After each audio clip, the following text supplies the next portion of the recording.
말씀을 시작하면서 서머나 교회의 주교였던 폴리캅의 순교 이야기를 좀 함께 나누고 싶습니다. 그런 AD 69년에 서머나에서 태어났습니다. 그리고 예수님의 제자였던 사도 요한을 통해 복음을 듣게 되고 예수님의 제자가 되었죠. AD 155년에 화형에 처해지며 순교하게 되는데 당시 로마 제국은 크리스찬들을 박해하고 핍박하였습니다. 폴리캅이 화형에 처해지기 전에 원형 경기장에 끌려가서 이제 총독의 마지막 기회를 주는 거죠. 예수를 저주하고 부인하고 이 땅 가운데 주인이 바로 로마 황제임을 고백하라. 그럼 내가 너를 용서해 주겠다. 내가 너를 풀어주겠다라고 이야기를 하게 됩니다. 그러나 폴리캅은 아주 유명한 말을 남기게 됩니다. 저는 86년 동안 주님을 섬겨왔는데 주님이 한 번도 저를 배신하신 적이 없습니다. 그런데 나의 왕 되시며 그리스도이신 그분을 제가 어찌 배신할 수 있겠습니까? 이야기를 들은 총독은 네가 그러면 사자의 밥이 될 거다 라고 이야기를 하지만 폴리캅은 여기에 아랑곳하지 않습니다. 그리고 총독이 너무 화가 나서 네가 사자가 무섭지 않다면 화형에 처해지게 될 거다. 불에 타오르게 될 것이다 라고 이야기를 합니다. 그러나 폴리캅은 이렇게 말을 하죠. 당신은 나를 불로 태워버릴 거라고 얘기하지만 나를 사르는 그 불은 1시간도 되지 않아서 꺼질 겁니다. 그러나 죽음 이후에 믿지 않는 자들을 위해 예비된 영원한 불은 계속해서 활활 타오를 것인데 당신은 그것을 무시하고 있습니다. 그러면서 그는 화형에 처해지게 됩니다. 오늘 하나님의 말씀의 제목은 다음 세대에 무엇을 남길 것인가입니다. 설교 서두에 제가 폴리캅의 순교 이야기를 나눈 이유는 그가 이 땅 가운데 나눈 믿음의 유산, 신앙의 유산 때문입니다. 사실 오늘날 누군가 교회를 다닌다고 하면 조금 힘든 일이 있나 보다, 기도 제목이 있나 보다, 하나님 믿으면 좀 뭔가 복을 얻고 그리고 위로를 얻기 위해 교회 다닌가 보다 그렇게 생각을 할 겁니다. 그러나 폴리캅은 예수 믿는 것에 전혀 다른 의미를 우리에게 알려주고 있죠. 수많은 성도들이 가득한 대형교회나 어떤 엄청난 재산이나 어떤 인간적인 명성이나 프로그램을 그는 남기지 않았습니다. 그런데 그가 이 땅 가운데 남긴 것은 예수님 사랑하는 마음이겠죠. 예수 믿는 게 도대체 무엇인가? 2000년 전에 핍박이 가득했고 예수 믿는 것이 쉽지 않은 그 시간 속에서 도대체 폴리캅은 그리고 서머나 교회의 성도들은 도대체 어떤 고백을 가지고 이 땅 가운데 예수 믿는 삶의 본을 보였는가를 질문하면서 오늘 하나님의 말씀을 나누기를 원합니다. 우리가 살펴볼 서머나 교회는 소아시아의 7개의 교회 중에 하나입니다. 당시에 대표적인 아마 소아시아 지역의 7개 교회 중에 예수님이 이제 요한계시록 편지를 보내시는데 책망을 하지 않으시고 칭찬만 하셨던 교회가 2개가 있는데 그 2개 중에 하나가 바로 서머나 교회입니다. 이 교회는 인간적으로 보이는 화려함이나 어떤 명성이 있지는 않았습니다. 규모가 좀 작은 규모였다고 주장을 하고요. 가난하고 궁핍했던 교회죠. 그러나 예수 믿는 것의 샘플이 무엇인지를 잘 보여주는 교회입니다. 서머나란 도시에 대해서 한번 살펴보기를 원하는데요. 에베소에서 북쪽으로 35마일 정도 떨어진 항구 도시였습니다. 오늘날에 터키의 3대 도시 중에 하나가 이즈미르라는 곳이 있습니다. 굉장히 번성하고 아름다운 항구 도시로 알려져 있는데 저도 이번에 튀르키예를 여행하면서 이즈미르를 방문했습니다. 유명한 한식당이 있다고 그래서 선교사님이 꼭 먹고 가야 된다 해서 여기를 찾아갔던 정말 비주얼이 화려하죠. 그래서 맛있게 먹고 왔습니다. 근데 여기 이즈미르를 딱 중심을 갔는데요. 필라 다운타운은 비교가 안 될 정도로 차들이 너무 많고 막 너무 복잡하고 진짜 번화한 도시였겠다라는 생각이 들었습니다.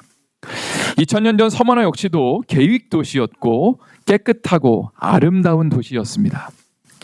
에베소와 함께 소아시아의 대표적인 크고 부유한 도시 중에 하나였죠. 그런데 이 도시의 가장 중요한 특징 중 하나는 황제 숭배, 엠퍼러 월십을 가장 먼저 시작한 곳이라는 겁니다. 당시의 사람들은 로마 황제를 신으로 고백하고 예배를 드렸습니다. 그리고 로마 여신을 위한 또 신전이 당시에 있었는데 서머나가 그 가장 앞에 선두에 있었던 도시였다는 겁니다. 따라서 예수 믿는 사람들은 황제 숭배, 엠퍼러 워십에 참여하지 않았기 때문에 그래서 핍박이 심했다는 것을 우리는 짐작할 수 있습니다. 이 교회는 사도 바울이 3차 전도 여행 중에 에베소에서 복음을 전했을 때에 그 영향력으로 세워진 도시라고 할 수 있습니다.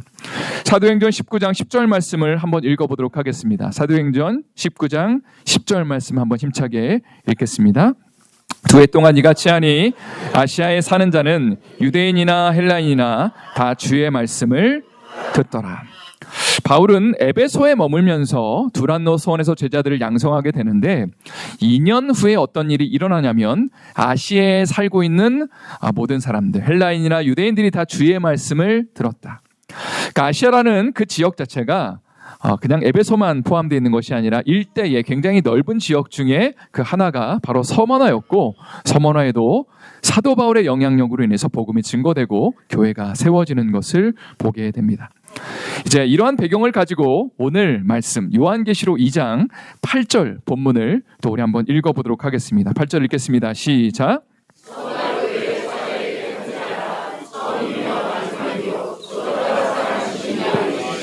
사도 요한은 예수님을 이렇게 소개하고 있죠. 처음이며 마지막이고 죽었다가 살아나신 이가 이르시되.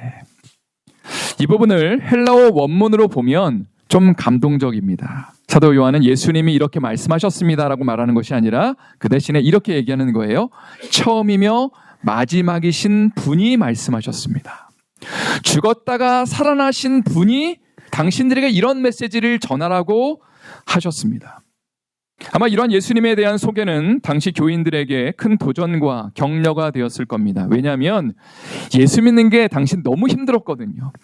예수님 믿으면 바로 박해를 받아야 되고 핍박을 받아야 되는 그 상황 속에 도대체 우리가 믿고 있는 게 무엇인가, 예수 잘 믿는 게 무엇인가를 질문하는 시기였다는 겁니다. 그러나 사도 요한은 예수님에 대해 이렇게 소개하고 있는 거죠. 세상의 처음과 마지막을 정하신 분이 여러분들에게 이렇게 편지를 보내셨습니다. 십자가에서 죽은 것이 끝이 아니라 다시 부활하신 분, 지금도 살아계신 분이 저에게 편지를 써서 당신들에게 보내라고 말씀하셨습니다라고 그렇게 편지를 지금 쓰며 그들을 위로하고 격려하고 있는 겁니다. 또 9절 말씀을 우리 한번 다 같이 읽어보도록 하겠습니다. 9절 읽겠습니다. 시작.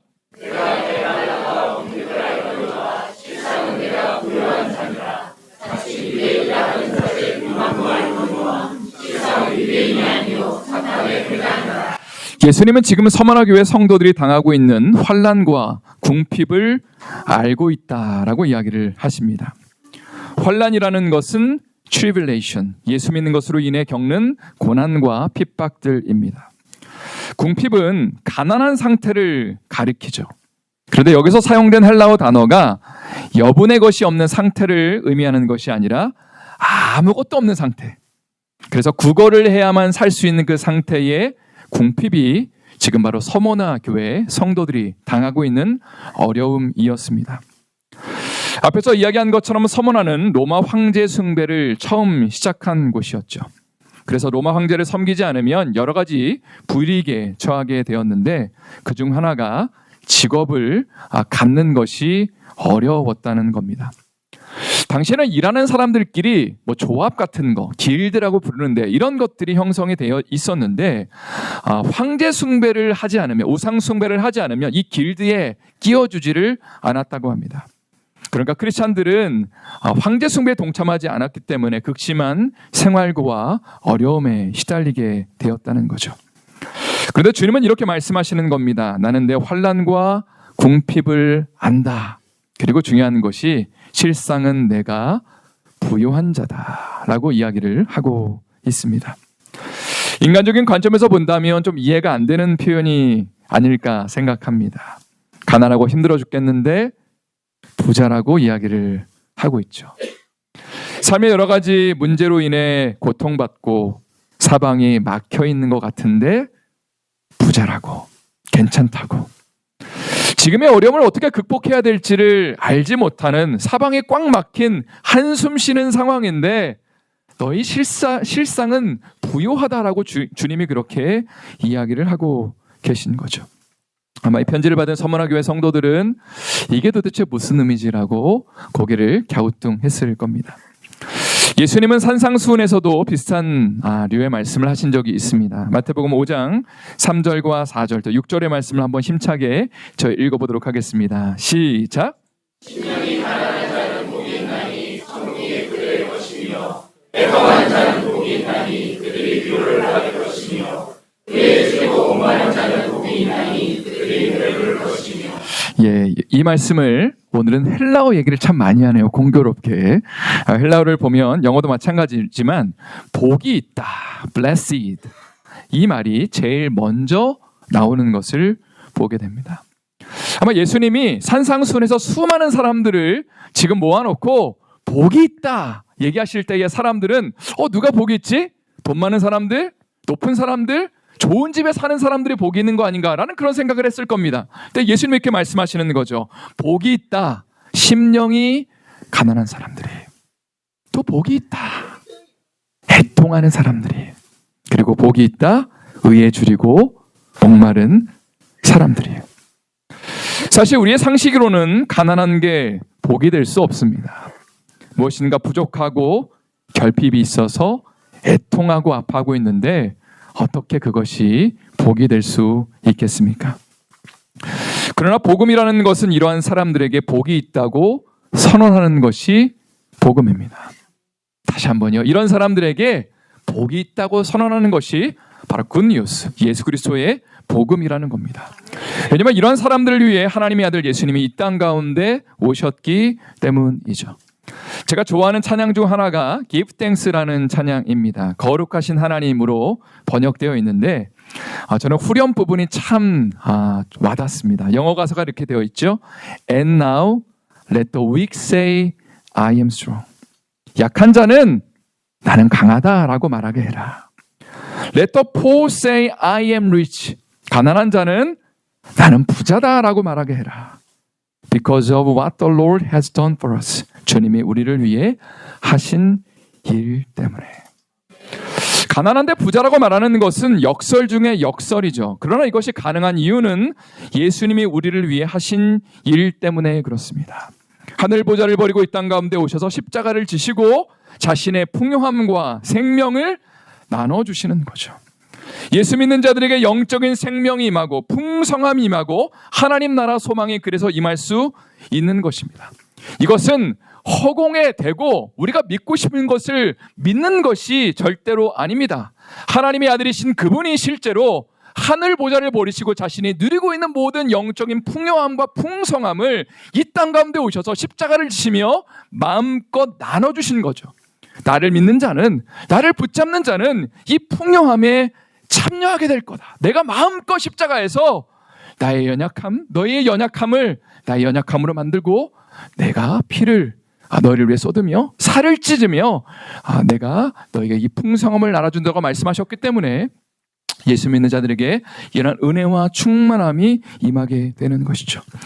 그러나 돈이 많고 건강하고 부족함이 없는 사람들은 죄송하지만 이런 이야기가 별로 와닿지 않을 것입니다.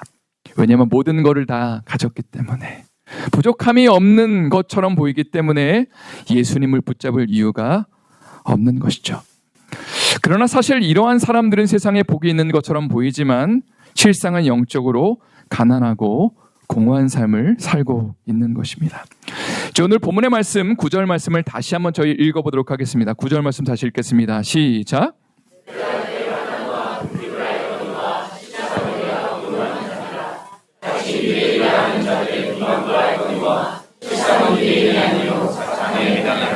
여기 보니까 자칭 유대인이라 하는 자들의 비방이라는 표현이 등장합니다. 비방이라는 건 영어로 slander, 누군가를 헐뜯고 비웃는 것이죠. 그런데 누가 이 서머나 교회 성도들을 비웃었냐면, 헐뜯었냐면 바로 유대인들이 그렇게 했다는 것입니다. 이 말씀을 이해하려면 당시의 역사적 배경을 좀 알 필요가 있습니다. 당시에 기독교 공동체는 굉장히 작았습니다. 소수의 사람들이 예수를 믿었고요. 유대교 공동체는 생각보다 굉장히 규모가 컸고 영향력도 있었습니다. 그러니까 당시에 로마 제국에서 황제 숭배, 그 엠퍼러 워십에 대한 명령이 떨어졌을 때에 유대인들에게는 면제권, exemption을 줬다는 거죠. 왜냐하면 종교적인 이유로 유대인들은 어차피 그들이 황제에게 고개를 숙이지 않을 것을 알았기 때문에, 그냥 어차피 쟤네는 세금 잘 내고 충성스러운 삶을 사니까 그냥 봐줘라 라는 것이 로마 제국의 공식적인 입장이었다는 겁니다. 당시에 유대인들과 비슷해 보이는 그룹이 하나 있었는데 바로 크리스찬들이었죠. 그리고 크리스찬들에게도 황제 숭배에 대한 면제권을 줘야 되는 것 아니냐는 이야기가 나왔을 때에 유대인들이 이렇게 말했다는 거죠. 아니 왜 쟤네에게도 그 면제권을 줘요? 쟤네는 우리랑 다른 애들이에요. 우리는 로마 제국에 충성하고 유익이 되는 존재들이지만 쟤네는 이 땅 가운데 해가 되는 사람입니다 하면서 이간질하고 그리고 안 좋은 해코지를 많이 했다는 거죠. 그러나 오늘 본문은 이러한 유대인들을 뭐라고 말하냐면 9절에 이렇게 되어 있죠. 실상은 유대인이 아니요 사단의 회당이다. 겉으로 보기에는 유대인들이 크리스찬들을 모함하고 비방하는 것처럼 보이지만 실상은 그 뒤에 사단의 영향력이 있는 것이다 라고 이야기를 하고 있습니다. 또 오늘 본문의 10절 말씀을 한번 읽어보기를 원합니다. 10절 말씀 또 힘차게 읽겠습니다. 시작.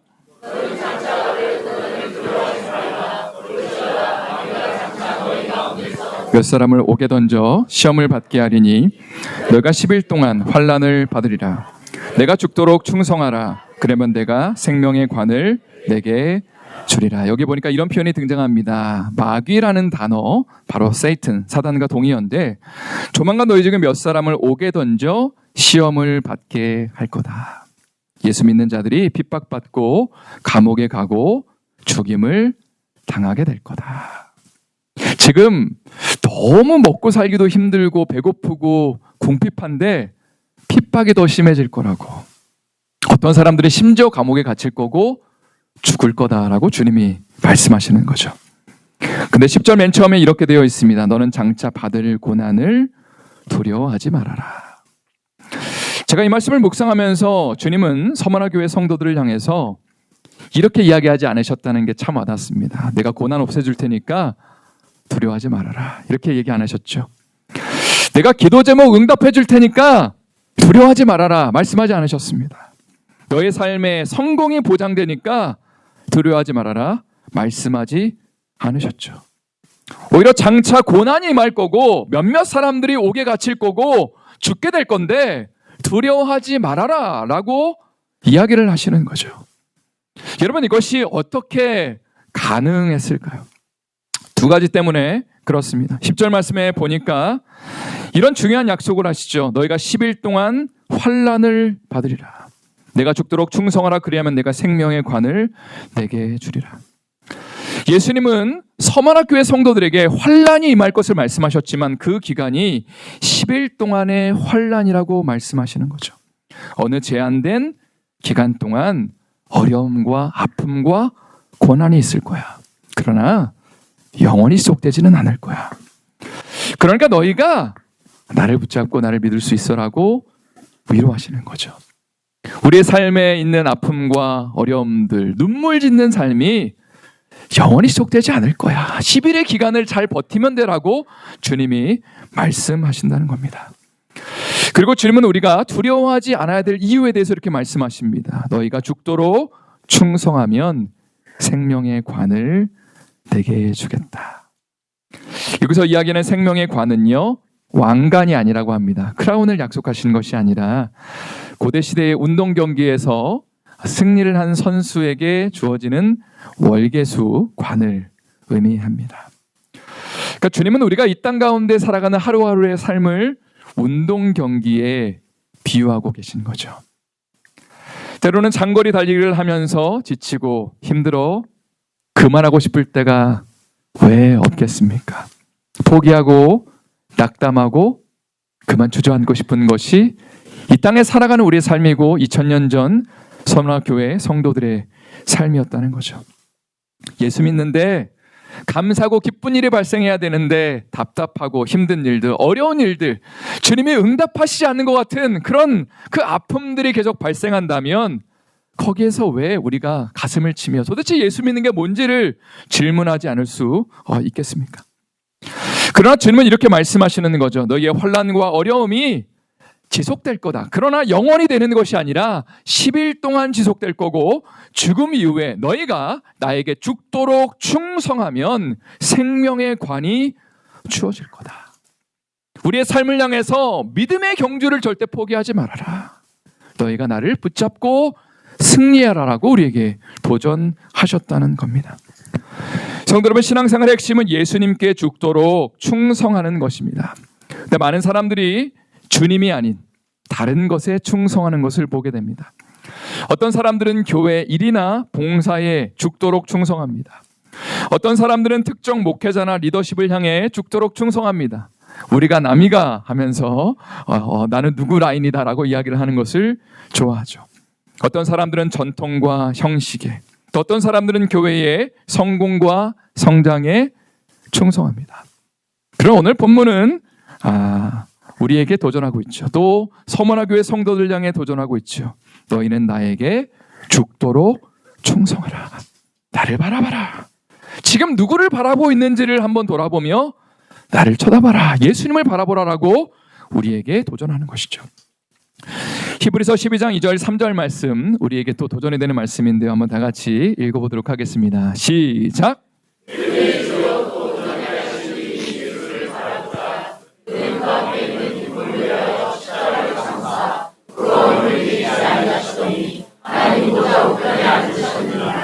너희가 피곤하여 낙심하지 않기 위하여 죄인들이 이같이 자기에게 거역한 일을 참으신 일을 생각하라. 2절에 보니까 이렇게 되어 있습니다. 우리가 매일매일 누구를 바라봐야 되는가? 믿음의 주여 온전케 하신 이인 예수를 날마다 바라보자. 3절에 또 이렇게 되어 있습니다. 너희가 피곤하여 낙심하지 않기 위해서. 신앙생활을 하다 보면 낙심하고 지치는 일들이 많다는 거죠. 그런데 그러지 않으려면 죄인들이 이같이 자기에게 거역한 일을 참으신 분을, 예수님을 생각해라. 십자가를 지기 위해 그분이 얼마나 고통스럽고 힘든 시간을 보내셨는지, 많은 애통과 아픔들, 눈물 흘림을 통해서 끝까지 그 길을 걸어가셨는지를 생각하면 우리의 삶에 오는 어떤 지침과 어려움들이 하나님의 은혜 가운데 극복될 수 있다는 거죠. 그리고 예수님은 결국 죽음 이후에 그걸로 끝나신 것이 아니라 부활의 영광을 얻으시고 하나님 보좌 우편에 앉아 계십니다. 성도 여러분, 신앙생활의 핵심은 교회 봉사를 열심히 하는 것이 아니고 또 오랫동안 내가 몇 년 신앙생활했다 자랑하는 것도 아닙니다. 내가 헌금을 얼마나 많이 하느냐도 아니죠. 오히려 삶의 갈등과 어려움들 속에 누구를 바라볼 건가? 예수를 바라볼 건가? 주님과 날마다 동행하는 삶을 실천할 건가? 모든 상황과 환경 속에 그분을 닮아가며 그분의 행적을 따라갈 것인가? 그것이 바로 우리가 매일매일 하고 있는 신앙생활의 핵심이라는 겁니다. 사실 지금 예배를 드리는 이 순간에도 우리가 바라봐야 될 분은 오직 한 분이죠. 바로 예수 그리스도이십니다. 이런 말이 있어요. 예배의 관객, 오디언스는 딱 한 분이다. 바로 예수님이시다. 많은 사람들이 이렇게 착각합니다. 예배의 관객을 자기라고 착각합니다. 그렇게 하면 예배를 평가하게 됩니다. 찬양이나 말씀이나 교회 여러 가지 분위기들을 평가하게 됩니다. 그러나 예수님이 이 자리에 유일한 관객이라고 생각한다면 예배의 태도가 좀 달라지겠죠. 주님이 나의 찬양을 보고 계시고 하나님의 말씀에 반응하는 그 마음을 보고 계시는 것을 알고 있다면 그 관객 대신 예수님을 기쁘게 하기 위해서 우리는 온전한 예배자가 될 수 있을 것입니다. 우리의 삶도 마찬가지입니다. 내가 관객이라고 생각하면 내가 다른 사람들을 자꾸 판단하고 내 나름대로의 생각을 가지고 여러 가지 계산을 하는 것을 보게 됩니다. 그러나 만약에 예수님이 유일한 관객이시고 나의 삶을 보고 계신다면 그럼 내가 이 땅 가운데 주인공으로, 정말 믿음의 주인공으로 이 땅 가운데 멋지게 사는 모습을 주님 앞에, 광대께 계신 예수님 앞에 보여드려야 하는 것입니다. 제 마지막 이야기를 하나 하고 말씀을 마치기를 원합니다. 2007년 4월 18일 튀르키예의 말라티아라는 도시에서 기독교인들이 살해를 당하는 사건이 있었습니다. 3명의 형제들이 순교를 당했는데 우구르 유쿠셀이라는 사람은 터키의 젊은 형제였고요. 예수님 믿기로 결단했던, 예수님의 제자의 삶을 이제 막 시작했던 형제입니다. 가운데 있는 사람은 틸만 게스케, 독일인 선교사였고 아내와 세 자녀와 함께 터키에서 사역을 하였습니다. 네카티 아이딘 역시 터키 사람이었고요. 예수님 믿고 난 다음에 복음을 전하는 교회의 사역자고 지도자였습니다. 당시 세 사람은 성경을 출판 배포했던 한 출판사 사무실에 있었습니다. 5명의 젊은 무슬림 청년들이 사무실로 찾아와서요, 성경을 좀 배우고 싶다라는 이야기를 하게 됩니다. 환영하는 마음으로 그 5명을 사무실 안쪽으로 들였는데 이들이 갑자기 무장 강도로 변한 후에 3명의 크리스찬 형제들을 아주 잔혹하게 고문하기 시작합니다. 예수님을 부인하면 살려주겠다고 말하지만 결국 이 3명의 형제들은요, 끝까지 믿음을 지키며 순교를 하게 되죠. 이 사건이 전 세계에 떠들썩하게 보도되었던 이유는 3명의 형제들이 너무나 잔혹한 방법으로 고문을 당했고 끝까지 신앙을 지켰기 때문입니다. 가령 네카티는 99번 칼에 찔렸고 틸만은 156번 칼에 찔렸습니다. 우그르는 찌른 횟수를 셀 수조차 없었다고 하죠.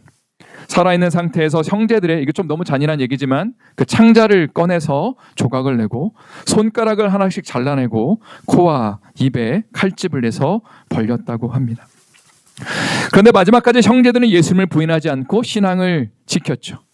그리고 사건 직후에 틸만의 아내였던 수잔 게스케는 다음과 같이 말했습니다. 나의 남편을 죽인 사람들을 저는 용서하겠습니다. 왜냐하면 저들이 한 일이 무엇인지를 알지 못하기 때문입니다. 말씀을 마무리하면서 저는 이런 도전을 드리고 싶습니다. 우리가 살아가고 있는 하루하루의 삶의 현장은 물론 순교나 핍박의 위협이 존재하지 않습니다. 그러나 매 순간 작은 순교적 삶에 동참할 것인가를 선택해야 되는 삶의 현장이 우리에게 펼쳐진다는 거죠. 가령 성공과 성과가 우선시되는 세상 한가운데 정직을 선택하고 믿음의 행보를 이어가느냐, 바쁘고 분주한 삶의 현장 속에 하나님의 말씀을 정기적으로 섭취하고 영적인 양식을 따라 살아가느냐, 살림살이가 넉넉하지 않지만 주님 앞에 넉넉한 마음을 담아 예물을 드릴 줄 아느냐, 나를 힘들게 하는 사람들을 용서하고 품어주고 그들을 위해 기도할 수 있느냐, 우울하고 답답한 상황 속에 믿음의 주에 온전케 하시는 예수를 바라보느냐, 나를 부인하고 주님을 바라보며 천국을 소망하고 하루하루를 주님 바라보며 주님과 동행하며 이 땅을 살아가느냐, 그것이 바로 우리가 우리 자신을 부인하고 예수님께 우리의 삶을 드리는 작은 순교적 삶의 모습이라는 거죠. 저 오늘 본문의 11절 말씀을 읽고 말씀을 마치길 원합니다. 11절 말씀 마지막으로 힘차게 읽겠습니다. 시작. 이기는 자는 둘째 사망의 해를 받지 아니하리라. 예수님 마지막으로 말씀하시죠. 귀 있는 자는 성령의 교회들에게, 우리들에게 하시는 말씀을 들어라. 그러면서 이기는 자에게 하나님 부어주시는 그 축복을 말씀하십니다. 둘째 사망의 해. 이 땅 가운데 삶은 유한하지만 죽음 이후에 영원한 천국에서 살 것이냐, 아니면 둘째 사망, 지옥에 살 것이냐, 그 두 가지를 말씀하시면서 이기는 자에게는 둘째 사망의 해를 받지 않는 축복을 약속하십니다. 오늘 말씀의 제목은 다음 세대에 무엇을 남길 것인가입니다. 많은 사람들이 많은 돈을 남기길 원합니다. 명성을 남기고 좋은 건물을 남기기를 원합니다. 우리 아이들에게 가장 좋은 것들을 해주기를 원하죠. 그러나 우리가 정말 다음 세대에 전수해야 되는 것은 예수님 믿는 믿음이겠죠. 하루하루를 살아가면서 이 땅에서 한숨 짓고 너무나 힘든 삶을 살아가고 있지만, 애통할 수밖에 없지만 예수님 믿는 게 무엇인지, 예수님 바라보면서 그분이 걸어가신 길을 걷는 것이 무엇인지를 우리 아이들에게, 다음 세대에게 보여주는 것이죠. 그리고 이 땅의 삶의 전부가 아니라 우리는 천국을 소망하는 자들입니다. 하나님의 나라를 매일매일 누리며 영원한 천국을 바라보는 우리의 삶이 될 수 있기를 예수님의 이름으로 축원드립니다. 다시 한번 예수님의 이름으로 축원드립니다. 오늘 말씀을 우리가 기억하면서 한번 기도하는 시간 갖기를 원하는데요. 먼저 이 땅 가운데 우리가 다음 세대에 무엇을 남길 것인가를 질문하기를 소망합니다. 멋지고 화려한 건물이나 프로그램을 우리 교회가 또 아이들에게 남겨주는 것보다 예수 믿는 믿음을 남기게 하여 주시옵소서. 하루하루 삶의 현장들 속에 상황에 이끌려 사는 삶이 아니라 낙담하고 낙심하고 염려하는 삶이 아니라 예수님 붙잡고 나를 부인하고 십자가 앞에 이미 나는 죽었습니다 고백하며 천국을 소망하는 삶, 예수님 동행하며 주님 바라보는 삶을 살아가게 하여 주시옵소서. 여러 가지 인간적인 것들에 충성하는 삶이 아니라 주님께 충성하며 예수님 바라보는 한 주의 삶이 되게 하여 주시옵소서. 우리 합심으로 기도하겠습니다.